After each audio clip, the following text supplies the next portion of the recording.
উকিল গগৈৰ মুক্তি আৰু কা বাতিলৰ দাবীত আজি বঙাইগাঁও জিলা কৃষক মুক্তি সংগ্ৰাম সমিতিয়ে 10-দিনীয়া কাৰ্যসূচীৰে চাইকেল শোভাযাত্ৰা উলিয়াইছে।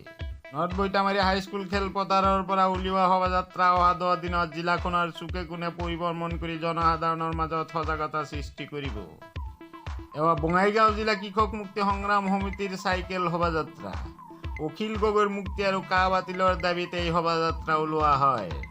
অহা 10 দিনত বঙাইগাঁও জিলাৰ চুকে কোণে পৰিভ্ৰমণ কৰিব এই শোভাযাত্ৰা।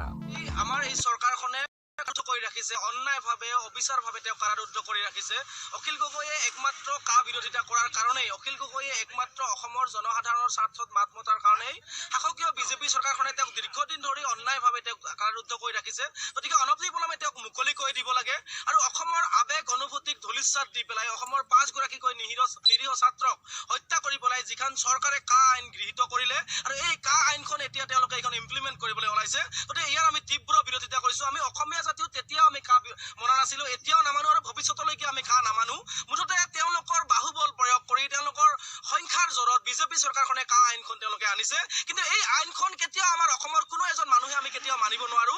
গতিকে কাৰ বিৰুদ্ধে আজিৰে পৰা সমগ্ৰ অসমত এক আন্দোলন আৰম্ভ হ'ব আৰু এই অংশস্বৰূপে আমি বঙাইগাঁও জিলা কৃষক মুক্তি সংগ্ৰাম সমিতিয়ে আমি গোটেই বঙাইগাঁও জিলাৰ গাঁৱে কোনে গাঁৱৰ মানুহক গৈ সংগঠিত কৰাৰ আমি চেষ্টা কৰিম। আমি এক চাইকেল যাত্ৰা আজি আৰম্ভ কৰিছো। যিহেতু কভিডৰ কথা আছে, গতিকে কভিডৰ কাৰণে আমি সীমিত পৰিমাণৰ সদস্যই আমি চাইকেল যাত্ৰা আৰম্ভ কৰিছো আৰু এই চাইকেল যাত্ৰাটো সমগ্ৰ বঙাইগাঁও জিলাখনত 10 দিন চলিব। বঙাইগাঁও জিলাখনৰ প্ৰত্যেকটো জাতি জনগোষ্ঠী ভাষা ভাষী ধৰ্মাৱলম্বী মানুহক আমি বুজাবলৈ চেষ্টা কৰিম, তেওঁলোকক আমি ইয়াৰ ভয়াৱহতাৰ বিষয়ে বুজাবলৈ চেষ্টা কৰিম আৰু 10 দিনীয়া আমাৰ এই কাৰ্যসূচী আজি আমাৰ এই কাৰ্যসূচীত সহযোগ কৰিব। ধন্যবাদ।